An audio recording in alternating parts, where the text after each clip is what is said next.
कर्तृत्व भोक्तृत्व नियंत्रित्व विवर्जितं सकलागम संवेद्यं नित्यानंद गुरुं. You will stop overeating. The unnecessary things accumulated about every subject will drop drastically. Understand the major difference.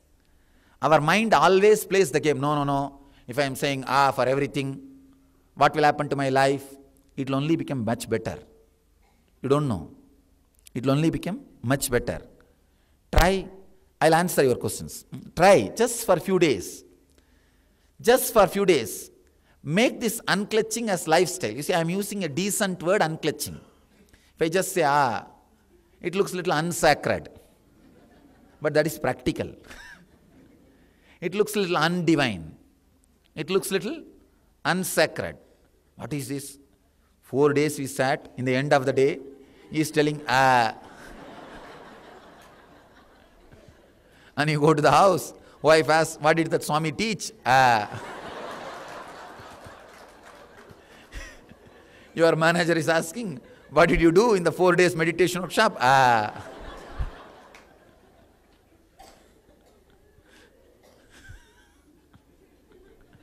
But the truth is this what? Understand these basic few things. Basic few things. Unclutch from anything. Don't bother. All you need is little courage. Little courage. I know your mind will say, no, you don't know the mess, all the mess I created in my life. Now suddenly if I unclutch, what will happen to all the, I may not create new mess, but what will happen to all the mess I created earlier? Don't bother. I'm telling you honestly. I'm telling you from the straight experience. And one more thing. I am responsible for what I am teaching. I know. Thousands of you are sensitive to what I am teaching and you are practicing. I am responsible for it. With that responsibility I am talking. Understand? I am not an impractical sadhu who is sitting in a forest just counting his beads and talking some nonsense. No. I am sitting in a throne. That is the reason I sit in golden throne. Just to tell you, just like how you maintain your company, house and everything, I am maintaining. I am a practical sadhu who is running a kingdom. Understand? My organization is equal to more than any company. Every day I make at least 300, 400 decisions. So I am not talking something impractical. What I am talking to you, I am living and it is practical. It pays. Understand? It pays. What I am talking can improve your balance sheet. I am not talking something impractical where you will be lying down on your bed saying, I am not talking that impractical things. Try. You will see. You will see. You will go to the office beautifully. People ask me, no, how can it be? If I am constantly unclutching, how will I go to office? How will I do my routine? How will it happen? Understand? If you had a fight morning in the house, as usual.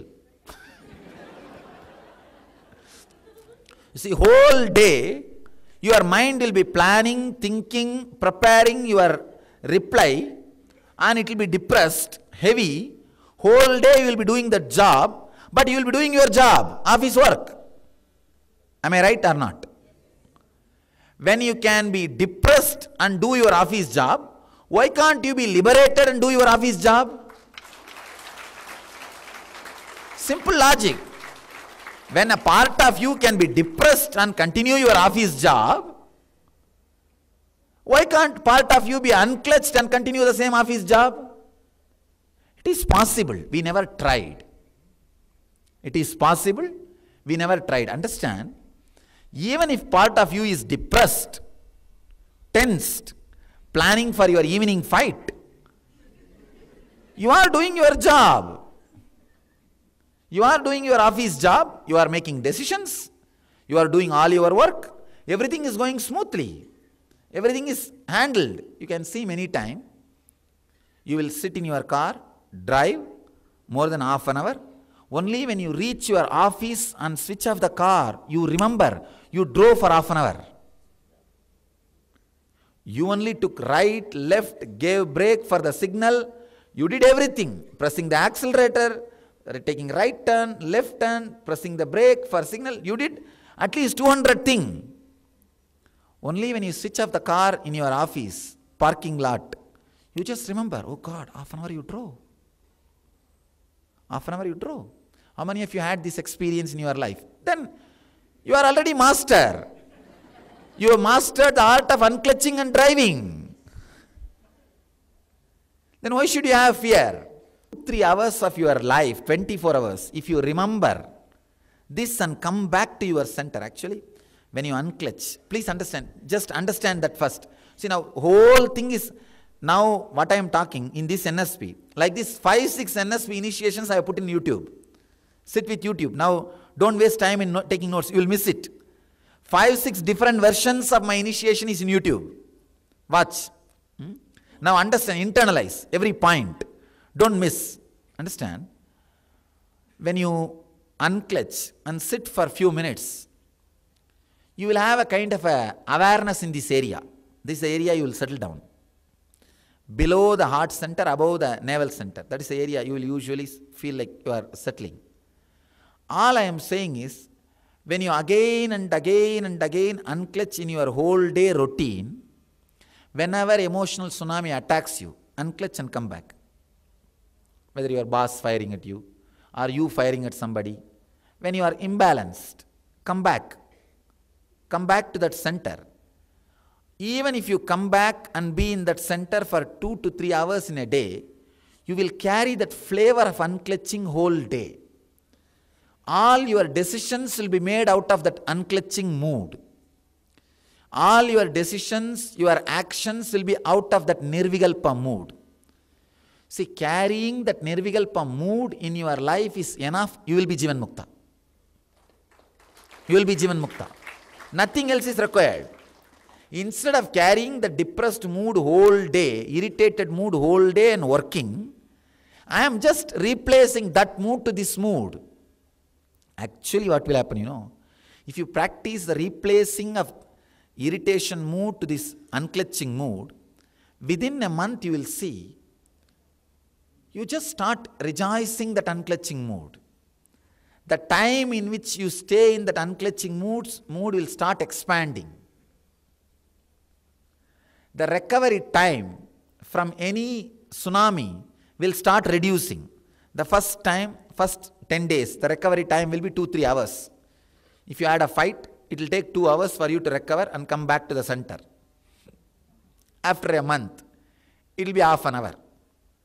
After 2 months, it will not be more than 3-4 thought.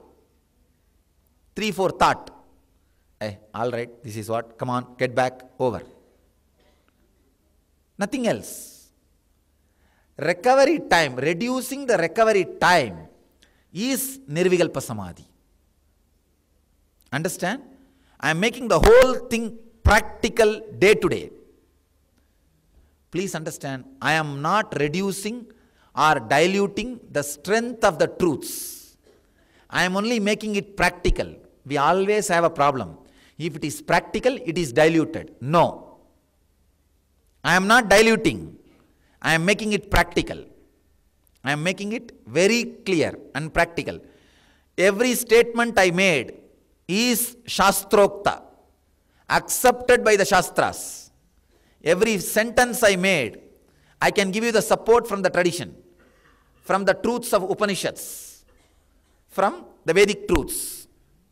Please understand, all you need is a simple confidence and trying it for next few days. That is the only thing, nothing else. Nothing else. Just trying it for next few days. Put this as a first priority for next few days. That's all I am asking. Understand? You may think, no. Next few days if I am going on unclutching, I may lose something in my, who will take my business decisions, who will take my office decisions, I may lose something. If you lose something, think that is Guru Dakshina you gave for me. That's all. You won't lose anything. I am assuring you. I am assuring you won't lose anything. If you lose something, think it is a Guru Dakshina given to me. Forget about it. I tell you. Just the simple process. Anything which creates agitation in you, irritation in you, raises the heat of your blood. Just say, ah. Unclutch. Know thoroughly, nothing can sit in your inner space more than few seconds. Understand, this is a basic truth. Just the moment you have the thought of moving the right hand, it has already moved. If it comes back, again move the left hand. If it comes back, all you need, only 2-3 few times, not more than that. You will see very clearly, no problem is more adamant than your fear that problem may come back. See, the problem is not the problem. Your fear that problem may come back and may not leave you. That is the problem. Now, for example, if you have the deep fear, no, this problem may come back. How many times it takes to move that fear? It may take sometime 10 or sometime 20. But surely not more than, I can say surely not more than 50 times. You need to have the guts to sit, at least move 50 times. That's all. Your mind will ask, no. If you are doing constantly like this, how is it going to be solved in the practical world? That is what I am saying. You are intelligent enough. Your prarabdha is intelligent enough to create, maintain, live life and wealth. Please understand, you are intelligent enough to do whatever you need to do. You are not that dull. Your bio-memory is powerful enough to live and radiate what you need to achieve, what you need to do without your irritated strategy planning mind. This is a basic truth I am trying to tell you. All I am saying is, your mind is not needed to run your life. That's all I am saying. I am saying, just tell your mind, get out, I will run. Just tell, get out, I am running. I am taking charge. I declare, I am coronate myself from now. This is what beautifully Shankara says, Swarajya Siddhi. Reclaiming your kingdom. Reclaiming your kingdom. Swarajya Siddhi. The big problem is, your mind is so cunning, it convinces you, without it you cannot run your life. It again and again and again comes back and tells you, I told you. That Swami Bengaluru Swami is speaking and you are listening. Come on, come to the house. I'll take care of you there. He will go away tomorrow. Tomorrow you have to live with me. Now, even now, one car is standing. Like when elephant takes bath in the river and walks out, the street dogs will stand and bark. Nothing. Elephant does not need to do anything. Just if it turns and shows the trunk, that dog will not even have time to turn and run. It will just step back and run. That fellow will not even take chance of turning and running. You can see, he will just put the leg back step by step. Only when he feels he is safe distance, he will turn and run. Same way, now the mind is standing in one corner and he is doing.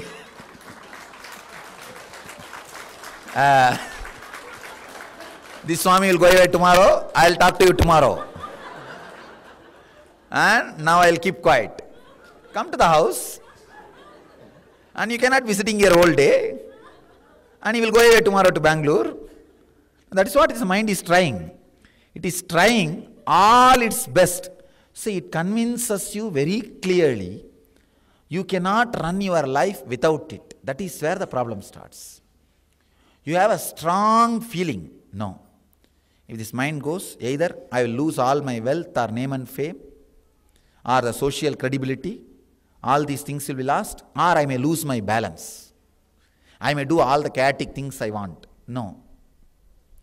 By your nature, you are intelligent, balanced, alive, and creative.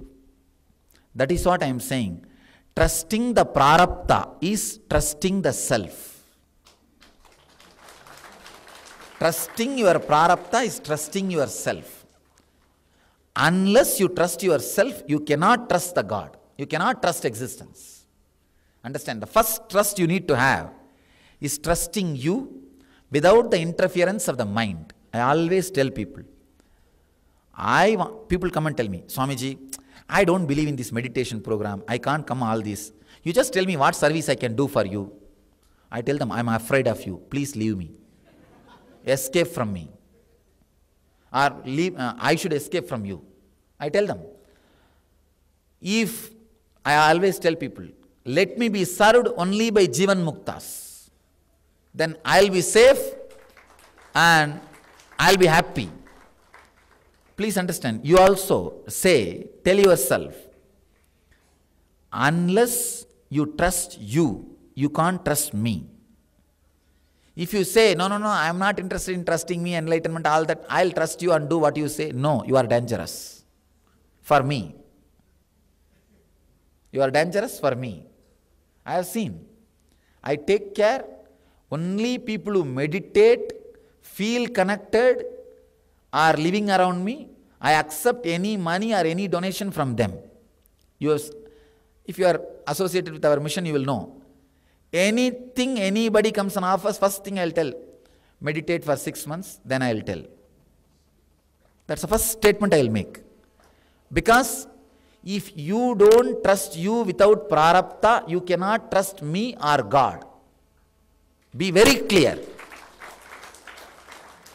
If some of you are thinking you had devotion towards God or Guru and unable to trust this truth, trusting your prarabdha, be very clear, your devotion is pseudo, business deal. If you are able to trust you with your prarabdha without mind, then your devotion is authentic. This is the first step. Only a Jivan Mukta can be a Bhakta. Not otherwise. Otherwise, all your devotion is just pseudo game. I have seen people chanting this Vishnu Sahasranama. They will go to the morning to the puja room. Vishwam Vishnu Vashatkara Bodha Bhavya Bhadra Udatma Bodhavatma. After 5 minutes, they will be seeing the last, side number. Oh, it's only 300. I have to do 1,000 more. You can see. And this kind of people will never ever enter into the puja room second time in the whole day. Morning they will go on like a ritual. It's not devotion. It's a business bargain. If they don't do that, if something happens in the day, they will connect, oh, because I did not do that, that's why this suffering came. They will connect and see. Because they don't want that suffering and irritation, they will finish it morning as a ritual. I think if you understand what I am saying and fit in your life, you will see very clearly how you are playing with you and how you claim you have devotion. Understand? The first devotion is devotion towards your prarabdha without having mind. First, trusting you.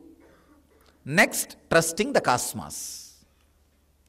Unless you trust you to live without the mind, how are you going to trust anybody else? Mind is so powerful, cunning. It convinces you. Without it, you cannot run your life, but swallows your whole being by itself. It's like one guy says, I'll be your security, I will not allow anybody to touch you, and he kills you, that's all. Finally, he kills you. That's all is the mind. That's exactly the mind. In North India, I have seen, please understand this one example. Even in my native place, Arunachala, I have seen these monkeys from the hill, they will come down to the temple and the city and they will make big mess. They will disturb all the people. In the village, there will be people who will catch the monkeys and take them back to the hill and leave it and for 6 months they won't come down. Again after 6 months they will come down. It's a routine. And they have a simple method of catching that monkeys. A small glass they will take, and they will open the backside also, that glass. And they will make a small rope along the rope and keep that rope near. That side, backside of the glass, they will keep a sweet. This monkey will put the hand through the glass, water glass, and hold that sweet. And after he closes his fingers, he can't take it out. The fist won't come out. This fool, if he leaves that sweet, he can take it out. But he will not do. He does not have that simple intelligence, or he does not want to do. He will try to take the sweet and take the hand out. And he will be struggling. Slowly that hunter will come and catch the monkey and put it in the cage and take him. Just that simple thing, he cannot let go.